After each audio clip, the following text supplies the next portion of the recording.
I think that one of the great mysteries of data catalog and something that many people are puzzled about in data catalogs is that if they take the best brains in their company and say, how does this thing actually work? They will not give totally precise answers because these people that are very, very bright-minded, they are used to search in data.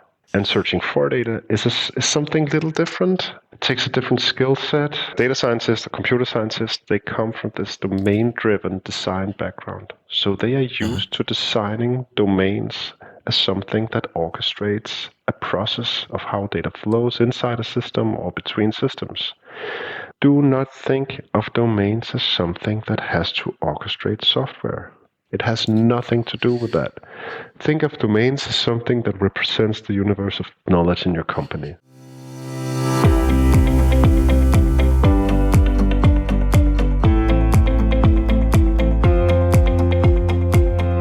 Hi, this is Loris Morini, and you're listening to the Discovering Data podcast. We're here because we want to take responsibility for how data influences the world, and we want to enable individuals on our teams to achieve their highest potential. This show is for you if you want to understand the industry, find your tribe, and accelerate your growth. We bring you conversations with thought and practice leaders from all over the world and create opportunities to connect and to learn as a community. Our new home is at discoveringdata.com, where you'll find a forum to connect with data leaders like you, episode transcripts, best quotes, and other material that can help you learn and apply your knowledge at work. If you have any feedback or ideas you'd like to share, please reach out to me directly on LinkedIn or Twitter. And now join me for this new episode. Let's stay curious and keep discovering data.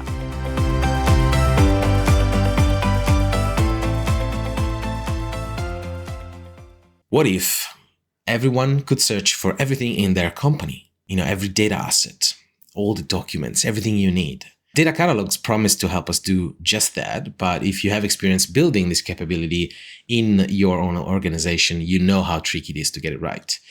So this episode is for everyone that wants to understand the organization's critical assets and their relationships and how to map this whole landscape really effectively. We'll start by defining what a data catalog really is and explain the strategic value that this capability brings to the business.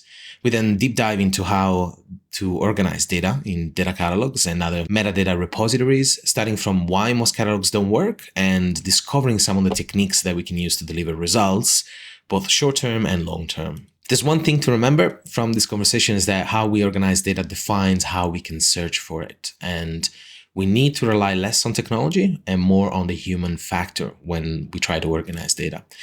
So today I'm speaking with Olesen-Bagneux, author of the upcoming book Enterprise Data Catalogs, published by O'Reilly Media and soon to be available. Ole is passionate about data management, particularly about the problem of search. How do we search for data? What does it mean? He dreams of searches that are seamless and powerful that can help us answer really even the most intricate business questions. Ole has a LinkedIn newsletter called The Symphony of Search, a supplement to his upcoming book where he guides us through the world of search by telling us the story of a very special organization, which I'm not saying too much here, and focuses on the search of the future. You can subscribe now. There's going to be links as usual in the show notes. And I believe Ole will keep you informed of any upcoming event, particularly around book launches. So if data cataloging and search is a dear topic to you, I strongly recommend subscribing today. Okay, I'm here with Olesen-Bagneux. Ole, welcome to Discovering Data, and thank you for being with me today. Thank you, Loris. Thank you very much for having me on and for this fantastic introduction. You are a very smooth communicator, Loris. I couldn't have done this myself. But thank you very much. It's a pleasure. It's a pleasure to have you here. So, Ole, help me understand. What is a data catalog, really, and why is such a critical capability for the business, for any business? Yeah, so a data catalog, very briefly explained, is a metadata overview of all the data that you have in your IT landscape. So it does not contain any data in itself. It contains only descriptions of data that is stored in source systems. So it really is like old school catalogs, a sort of gateway to all the knowledge that surrounds the catalog. And that is very high level what a data catalog is. I love it. A gateway. A gateway. Right. So like a point of access. Like when you don't know what data you need, you don't know where things are, you go there and you knock one door instead of knocking 10. Is that the idea?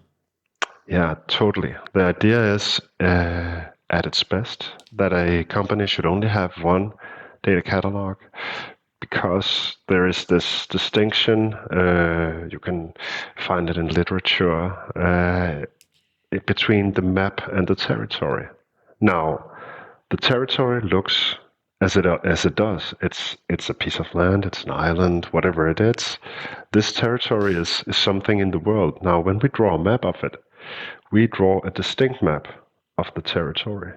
And each time different people draw this map, there will be slight differences. And so the difference between the map and the territory is something that you really have to watch out for. If we map the territory differently, then things do not match and we can't really understand the territory. That's why we only need one data catalog in a company, not 10, because they will not depict what is out there in the same way. Right. So it would be the equivalent of taking many different pictures with different cameras and different lenses and different zoom and different angles, and then trying to do some complicated 3D rendering to recompose the original image. Obviously, it's time consuming. And obviously, this is an analogy, but in reality, it's much more complicated than that, because we need to dive into the topic of meaning and how people interpret things. And I can't wait. So before I go crazy and I jump at 150 miles an hour into this topic, where do you think we should start?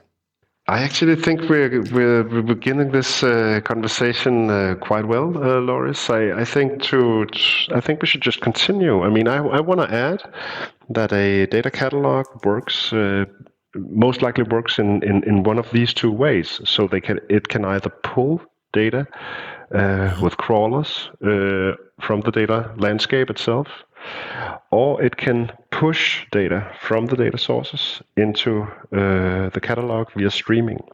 And so going back to the analogy with the map and the territory, a crawler that crawls a data source will always be an interpretation.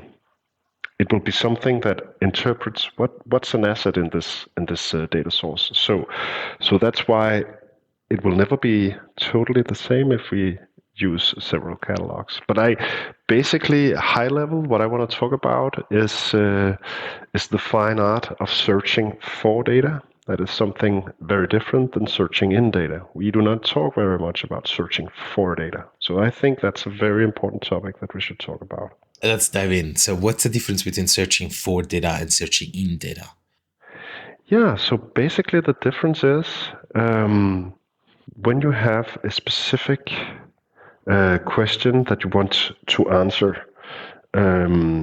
if you are a data scientist, for example, or similar discipline person, what you do is that you search in data, in databases, writing, for example, SQL statements. But when you search for data, you're not searching inside a database to search, to ask questions to the data that is in there. You're searching for places where you can actually find data. So where can I find the most relevant research data related to this process in the organization, and so on. And this discipline, this searching for data discipline, it's something of its own. It needs to be catered for in other systems, and it works in a slightly different way than searching in data. So I think that one of the great mysteries of data catalog, and something that many people are puzzled about in data catalogs, is that if they take the best brains in their company and say, how does this thing actually work? I bought a data catalog. Can you tell me how it works? They will not give totally precise answers, because these people that are very, very bright-minded, they are used to search in data. That's what they do for a living. They search in data. and searching for data is something a little different. It takes a different skill set. It takes a lot of patience. And it's definitely not something that is valued very much. So that you won't find many employees capable of doing that this at a very high level of quality, quite frankly. That's incredibly insightful, I think, especially in light of a recent conversation I had with Bill Schmarto about his book on the economics of data and AI. He proposes this idea of the marginal propensity to reuse, which basically just means, how likely it is that a data point, a data set is going to be reused in the future. And his point is, because data is an intangible asset, as all intangible assets, they can be used over and over and over. They don't deplete. It's not like a truck you buy that depreciates over time. It's something you can add value over time. Of course, that is a big assumption. Can you reuse it? And of course, reuse has many components to it. And we reuse it when we understand, when first we can find it, then understand that's the trick, it. Right? Right. So that finding is key if we want to change what we do in the organization from exploitation. So data set, try to extract meaning from it and then dump it somewhere in a Git repository in an S3 bucket and forget about it, versus finding it, refining it, adding meaning to it, sharing it, and keep going through that loop to add value to it. So incredibly important. I mean, strategically, this can make all the difference between an ROI that goes to zero and an ROI that is exponential. At least in the short term. So why is it that we struggle so much understanding the mechanisms of organizing data and searching for it? And what can we do to avoid those traps? I think there's a lot of basic human behavior that plays into this. Of course, the data catalog space in terms of technology is not completely evolved. But I think the major thing at stake here is human nature.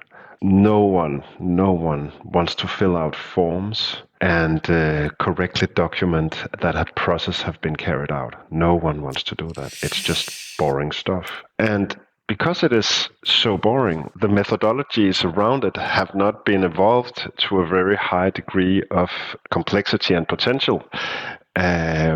Unless you find yourself in a very, very specific discipline that is, for example, compliance and quality functions in the pharmaceutical industry or in the food industry. Or if you're in the public sector and you find yourself in archives, national archives or museums or other institutions that are by nature given the task of preserving something for eternity.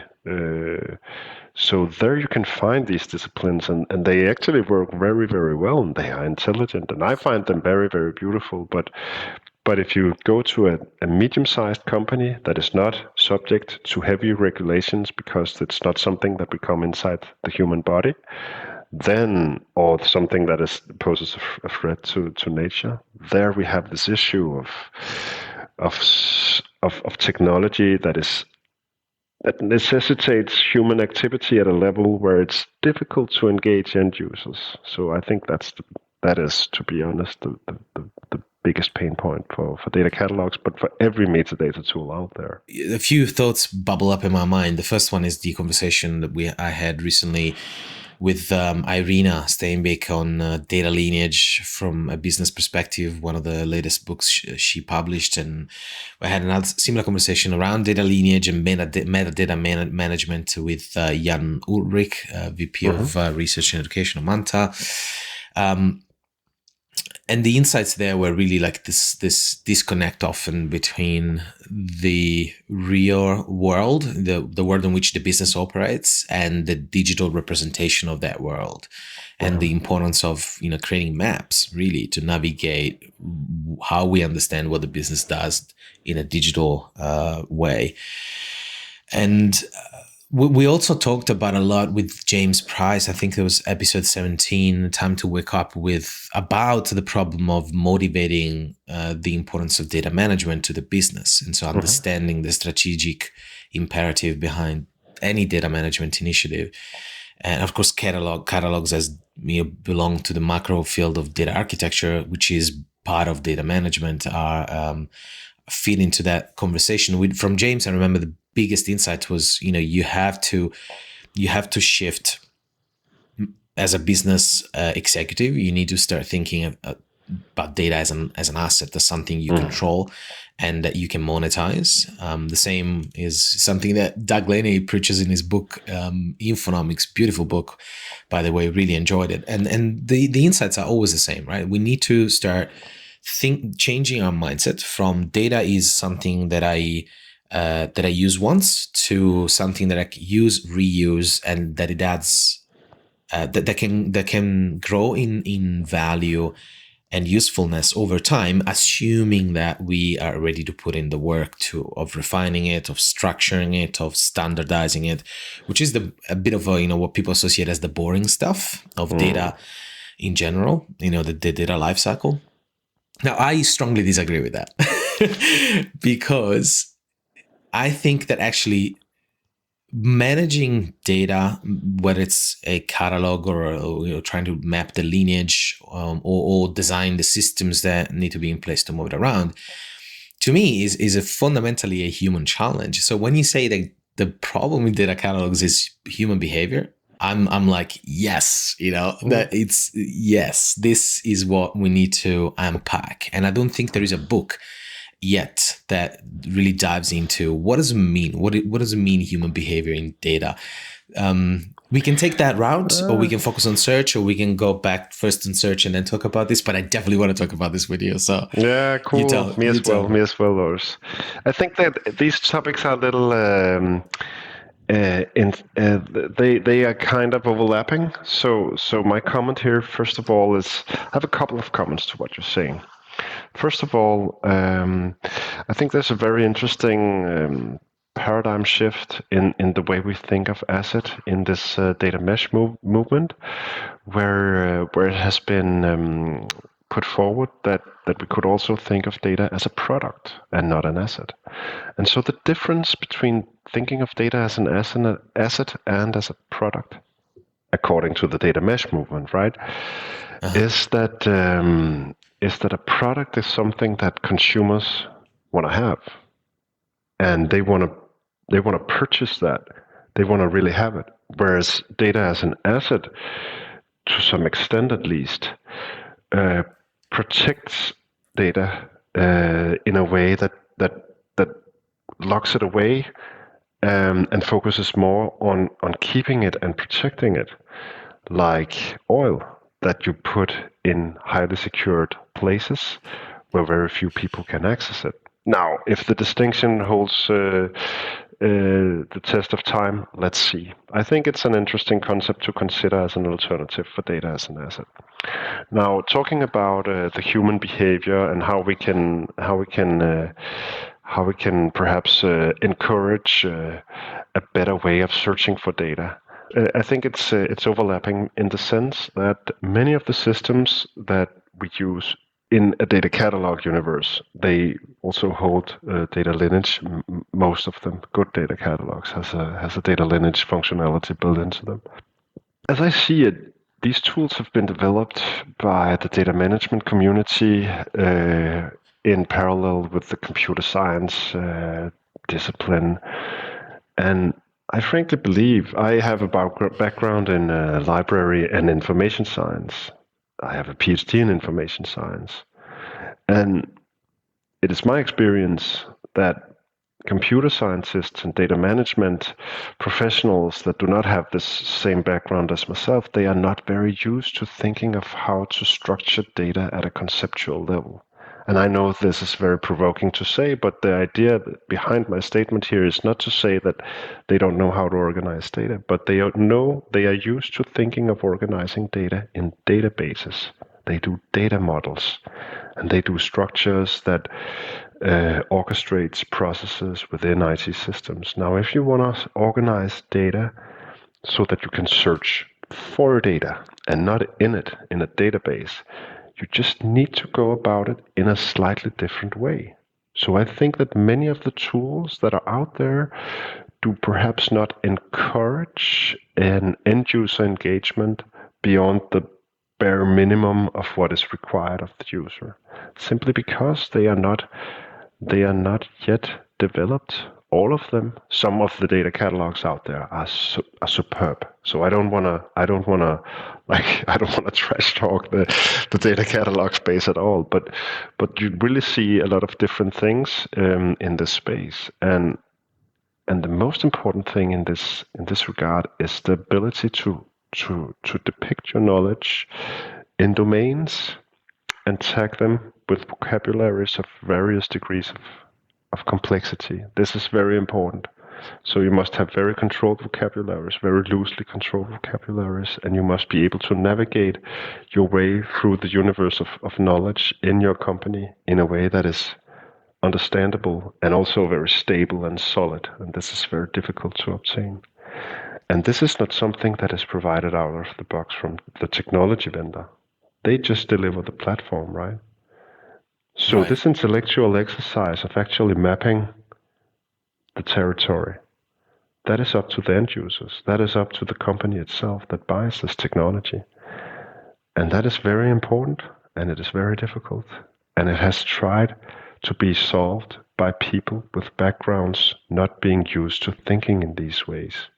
So if I was to step into an enterprise, an organization that's struggling with mapping that data landscape, and I wanted to lead that intellectual exercise we mentioned before of aligning people, meaning and structuring and organizing the data of the company, where do I start, and what kind of sort of pitfalls or roadblocks, I would say, should I be expecting along the way, especially at the very beginning of that exercise? Oh yeah, that's a very messy exercise, but it's also very fun. I really love doing it. I think just as much as humans hate filling out forms and documenting stuff, just as fun it is to try to map the territory, right? To actually think how is this put together, right?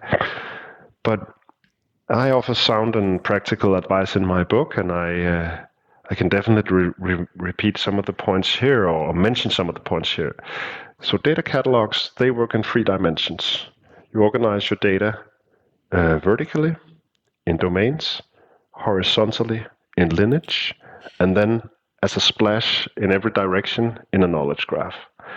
So you have these 3 dimensions in a data catalog, and the vertical dimension is the one that is the first you have to do, and it's the domain mapping. So you have to map your domains. And one of the problems I have talked on another very excellent podcast, just like yours, Loris, it's the Data Mesh Radio by Scott Hellman. And there I discussed this domain in particular, because the domain is something that is difficult to map. But again, many data scientists or computer scientists, they come from this domain-driven design background. So they are used to designing domains as something that orchestrates a process of how data flows inside a system or between systems. But if you want to map a domain that is totally abstract, that is not linked to IT systems in any way, then you must step out of this notion of trying to make domains linked in terms of how data flow between them. That's the heritage of Eric Evans' book of domain-driven design. That's how they are used to designing software, because the domain-driven design is intended for good software design, not good design of domains itself, knowledge itself. There's a distinction here that's very important. So the way you do domain mapping in a data catalog is based on identifying stable containers that can be divided into subparts. And you can either use capabilities or you can use processes. If you're a highly regulated company, you have a QMS, a quality management system. And inside that QMS, there is a process map. And if you have that process map, please do not try to invent a new map. You already have your map. It's right there. So use that as a way to structure all the data in your company. That's the most and first important thing. You organize your domains vertically. Once you've done that, many data catalogs will provide you the horizontal way of searching for data with a lineage function. And lineage functions can be made in many different ways, but that is an automatic interpretation. So unlike domains, lineage is something that you get out of the box of the technology you choose. And then the graph, if you have the possibility of also having a graph, then you're... And even then, like lineage itself, the different levels of abstraction, there's conceptual lineage, there's logical and physical. Is cataloging mostly concerned with the conceptual and the logical, or does it often go down all the way to the physical, so it cares about how do you represent integers and like the actual underlying representation, binary representation of data? As people that are searching for data, should we care about the 3 layers of lineage, or do we at the stage of just looking for data, not in data, should we just stop at the conceptual, logical? I don't know if I can answer that, Loris, to be totally honest, but I can definitely give you some context that I think is relevant for your question. Yeah, sure. I mean, it's a conversation, so yeah, I want to be completely honest. I don't know if I can answer it. I just let me be honest about it. But I can't answer 90% of the questions I ask. So okay. It's discovering data because we're discovering it. So yeah. I want to get back to the name of your podcast because it made me think of something else. But yeah. So lineage can have 2 primary qualities. If you work inside analytics in some capacity, it's very interesting for you to go upstream in lineage because you can see where something breaks in that lineage. You can see why you're reporting whatever it is about, and however complex it is, why it breaks, because you can go upstream in the lineage. And so to approach an answer to your question, I'd say that the lineage functionality must be precise enough to actually deliver answers to such a browsing experience, searching for data upstream in the lineage. And then there's the opposite direction. The DPO of your company, the data protection officer, will sit close to the source and say, we have this sensible data. How is it processed in my company? And that's lineage downstream. That's the opposite direction. They want to see, okay, how is this data processed? And is this data processed in accordance with the consent that we have collected? So these are the two big selling points for a good lineage function in a data catalog. It's reporting people that can go upstream to see why and where their reporting breaks, and it's downstream for the CISO, like the Chief Information Security Officer and the Data Protection Officer, assessing how does this data flow from the source to its destination. Is there something that is insecure or not respecting privacy and so on? So that's, and I think that the best lineage function goes down to column level, right? So they can look at the actual values in columns and see how that is processed from system to system. But I think I read a source that there are at least 14 different lineage ways of depicting lineage. I didn't agree in half of them, but it goes to tell that there are many different ways of depicting lineage here. But I definitely think that, like, I don't know what a conceptual lineage, I don't think that offers a lot of value, quite honestly. Yeah, no, conceptual is way too abstract. I mean, I suppose it depends also who's asking the question. If it's someone that then has to further manipulate the data, create children models from the upstream ones, or if it's someone that is just looking at a high level interdependency. Sometimes you do impact analysis on especially when we are refactoring, that is changing the code that describes how we organize data, for example, in a data warehouse or lake house or whatever we want to call it.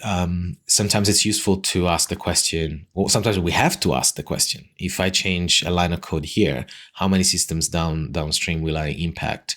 Might not necessarily be related to privacy or compliance, but it is something that impacts our ability to keep systems running, and keep delivering data to every downstream app that uses it. So I suppose that's right. maybe That definitely is it also right. fair to say that the lineage we need depends on the question we ask? And of course, we do want to have the ability to go all the way down to physical, because sometimes the questions require that information, and the tooling has to be ready to provide it. Yeah, definitely. But lineage really is a very, very, very complex technology. I know that there are good lineage vendors out there, and I deeply respect the work they do, because it's so complicated to do lineage. It's complicated. It's very complicated. But I wanted to take us because I want to start from lineage, because to me, moving my thoughts horizontally is a little bit more intuitive than going vertically. So I wanted to start from the horizontal axis lineage, but of course, lineage then allows us to move through vertical lines. And so let's dive into that domain aspect, because that's also something really complicated. People have different ideas of what a domain is. How do you understand? How do we wrap our head around what a domain is? And what are some of the sort of tips that you learn along the way when you're structuring data? As I said, I have a background in library information science. Now, the reason I mentioned this, Loris, is because that completely in parallel with domain-driven design and that discipline and all the heritage that we have from Eric Evans' book, completely in parallel, there is domain analysis studies in library information science. And they also study domains, but they do not study domains to build software.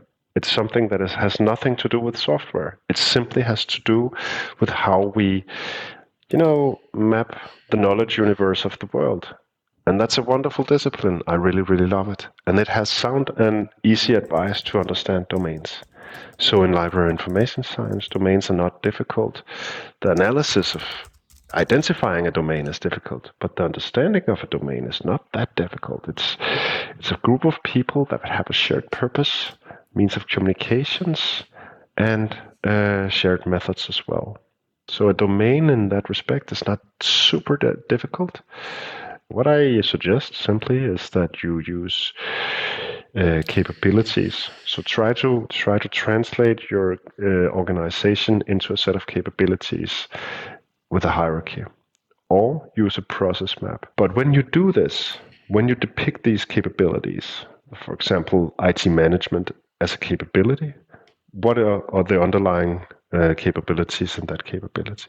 When you do that depiction, do not think of domains as something that has to orchestrate software. Do not think of domains as something that needs to be tied together because data flows between the domains. It has nothing to do with that.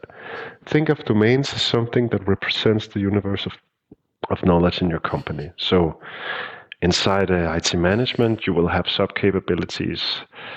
So depending on where you are on your, for example, both cloud and agile journey, you can be set up in so you can have agile team management. You can have, or you could have like old school on-premise management, right? And so you could just depict these capabilities that resides within the IT management capability.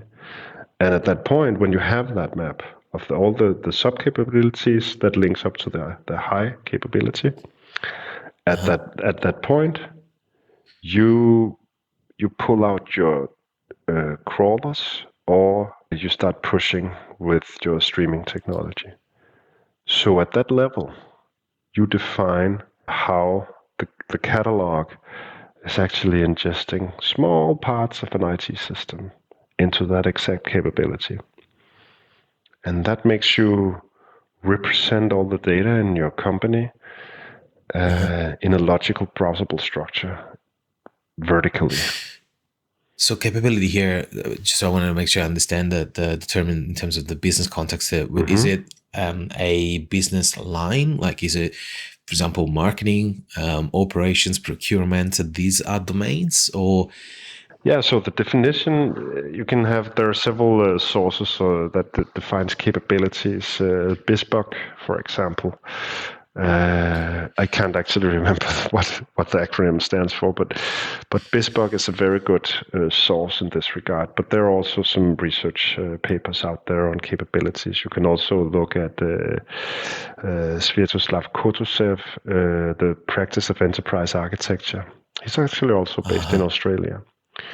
Yeah, Interesting. yeah. We should add this link in the show notes for those that want to deep dive. I definitely want to do well. that, but like the simple, I'll send you the links, of course, Loris. But the simple definition of a capability is what you do. What do you do? And it is something that is expressed statically, as opposed to a process map that really describes how do you do it. So the difference here is that when you have a process map, you have your value chain, and you have your strategic processes, and you have your supporting processes, and they are interlinked. They support each other in various ways. So HR, for example, they have onboarding, then they have employee management, and then they have offboarding, and that is a process. Those things are linked. But capabilities, they are like building blocks. They are not linked. It's just different kinds of activities. So, and both actually work in a data catalog context. You shouldn't mix them. That's the big thing you have to remember. Don't mix capabilities and processes. But both elements work just fine if you want to map your data in a vertical structure. So back to the HR example, onboarding and offboarding, those are two examples of capabilities. The sequence in which you activate them, that's the process, So if am I understanding correctly? Yep. Yeah, I mean, you can express capabilities as something that is not. So you have to use nouns and not verbs. I know this is very much into the weeds here, but if you want to express a capability, use a noun. It's not an activity. So use management at the end, for example. Whereas if it's a process, you onboard. That's a process. Something happens after the onboarding. And you do not necessarily have to have something that happens after a specific capability. And also, if you really want to be mind puzzled about it, Loris. Yeah, I'm loving this. Yeah, that's good. But okay, so now we pull in an extra dimension. If the capabilities, they can be many places in your process map. Imagine I was a manager. I have to do one-on-ones with my employees, and I have to do assessments of their performance and so on. That is regardless of whether or not I'm a manager in finance or a manager in manufacturing. So the capabilities are all over the process map. The same capability can be in many different parts of the process map. That's why you shouldn't mix them if you want to depict the universe of knowledge in your company, because then it doesn't work. You should either stick to processes or capabilities. So if we mix them, what happens is that the same capability is represented in different ways in two different parts of the organization, and they will be surely different because they're done by different people with different abstraction exercises, that intellectual effort that we mentioned before of defining things, and things will break, basically. That's the bottom line, is that there's no interoperability between these two. There's two versions of the same thing. And so which one do you look at? So the question here, Loris, I think was to what happens if you mix capabilities and processes?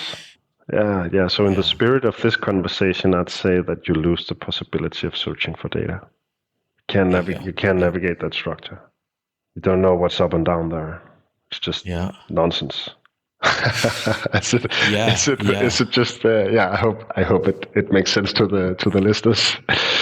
I think I'm definitely building a picture in my mind. So we started with the domain lineage, and then connecting. So the lineage, I'm thinking about that horizontally, domains vertically, and then in this matrix, then we need to have the ability to connect these boxes, basically these dots with each other, right? That was the third layer that you mentioned, That was the knowledge graph. So the knowledge graph. Yeah. yeah. So imagine that they click a the top domain. Let's say we stay in the process space and we stay with the HR example in respect of the listeners. So we click on the HR domain. We go into the process that is carried out in the HR domain, and we see, for example, onboarding. We click that one. We go into onboarding, and then there is the very first parts of onboarding that is like headhunting or even scouting, right?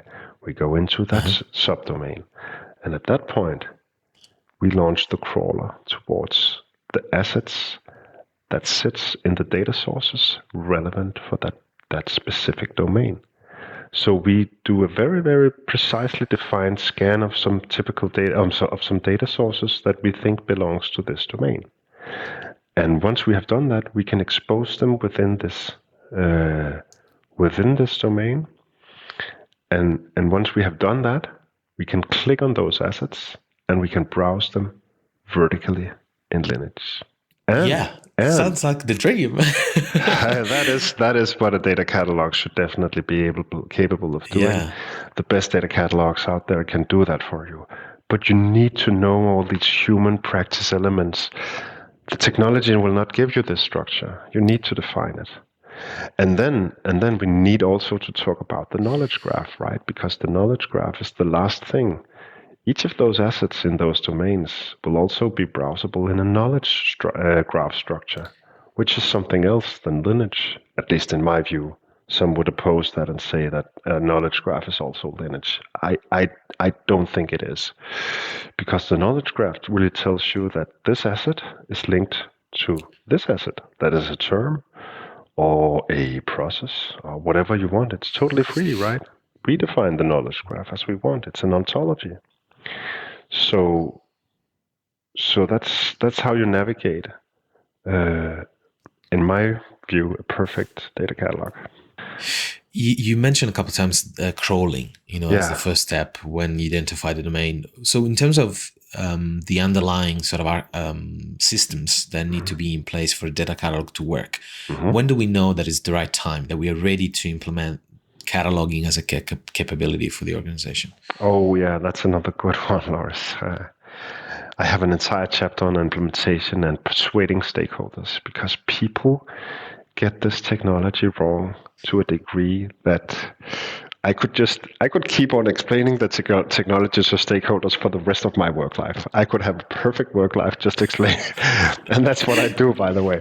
But yeah, so you want to persuade your DPO and your CISO, your data protection officer and your chief information security officer, that they need to stop drawing their own map of the territory.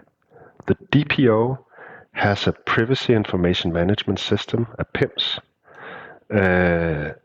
wherein the DPO has drawn a map of all the data in the company. The chief information security officer has a ISMS, an information security management system, wherein the chief information security officer has drawn a map of all the data in the company. They have not drawn the same map because they haven't coordinated this activity. It is manually maintained, and it prevents them from actually doing their job.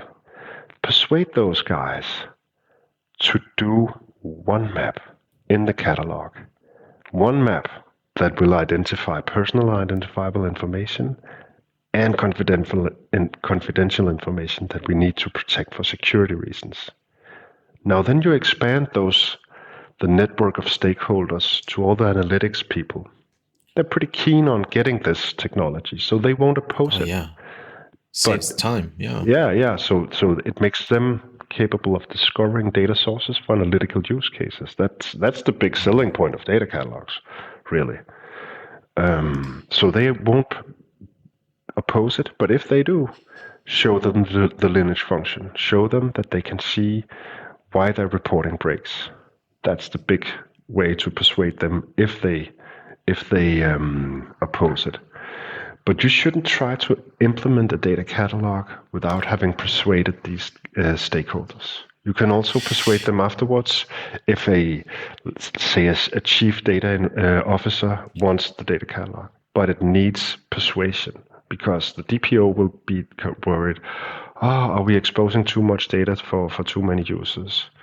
Because you need to explain this is a metadata tool. It doesn't expose data. It only exposes the actual metadata. underlying data. Yeah. So it's not dangerous, but you need to explain that thoroughly and show it. Explain that and show it, right? The same goes for the chief information security officer. But once they get that it's a tool that will allow them to work more efficiently and reach a higher level of professionalism in what they do, they are totally with you. But you need to explain them this. Absolutely, and that communication is critical to anything we do in the organization, in any context, really, even outside work, between husband and wife. Where do we put, t-shirts, and where do we put, pants? I'm thinking really down to earth here, but it is a problem. We moved houses 4 times in the last 9 years, and every time we move, you need to reorganize your things, right? So if we substitute physical objects with data, intangible objects, the underlying problem still remains. Someone has to agree on where we put stuff, otherwise we can't find it. Exactly, Loris. Exactly. That is the truth of what I'm trying to say here. That is exactly the message of organizing data so that you can find it again. We need to just find, let's agree. Otherwise, what are we doing here? I'm wasting 1 hour every time I need to, look for my black shoes. That's not possible. And say that you organized your shoes following a different principle than your wife. Let's say she has a lot of shoes and that you have a lot of shoes. Why not? If those two principles aren't aligned, then the structure in its totality doesn't make any sense. It's not searchable. Yeah, and it gets worse because shoes, you can't replicate them easily. You would have to go into the shop and buy them. Whereas with data, someone can find a shoe, quote unquote, that will just make up a new shoe, right? That will just create a new copy of a thing and name it differently. And all of a sudden now you have 2 black shoes. One is deep black, one is towards the gray.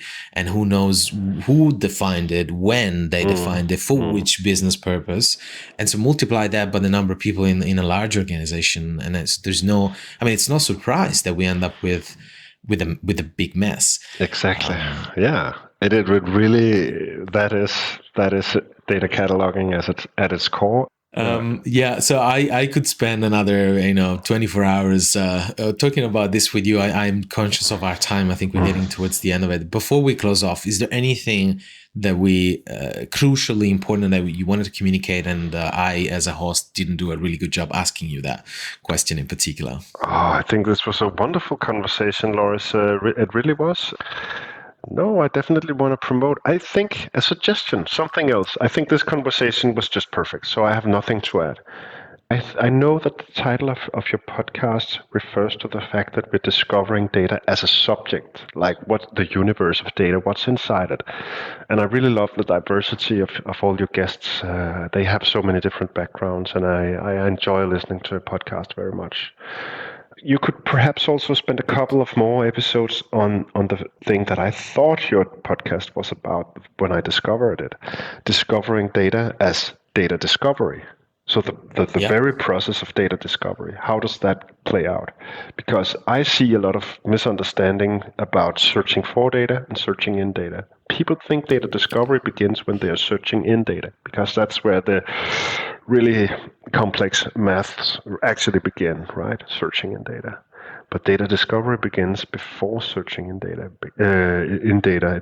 It begins searching for data. So that's. I think it's absolutely yeah, on board. Absolutely on board. And actually, if there's any particular speaker that you think I should get in touch to, that's true for you, but also for you, the listener. If you're listening to this and there's someone that clicks and you're like, I love Loris to have a conversation with that person, definitely reach out on LinkedIn or via my email. You'll find it on the website. There's a contact form at discoveringdata.com. Always looking to add new angles to the conversation and really deep dive, one podcast at a time, try to get everybody closer to some sort of, agreeable methodology and framework to think about and execute data management initiatives. The focus, of course, like Scott Taylor says many times on LinkedIn, there's one thing is to search for meaning, and that's analytics, there's data science, there's data storytelling. And another thing is to search for the truth in the data. And data management is really about trying to get at the bottom of what is what and can you trust it? These are really the two fundamental questions. So, Ole, absolutely a pleasure for me having you on the show. Likewise. I generally look forward to have connect outside the podcast and do way more discovery together. Yeah. Likewise, Loris. This has been great. And let's keep the conversation going off air. Awesome. Cheers, Matt. Yeah, Thanks. Enjoy the rest of your day. You too. Bye. Thank you for staying with me until the end of this episode. I hope this means you found the content useful and relevant. There is a lot happening right now over at Discovering Data. We're working on a new series of live events, more amazing guests, and we're starting to plant the seeds for a future conference. If you want to stay in the know, you have options. Hop on discoveringdata.com and subscribe to our list, or share your knowledge and make new friends by joining our circle. And that's all I've got for now. A big ciao from Sydney, Australia, and I'll see you in the next episode of Discovering Data.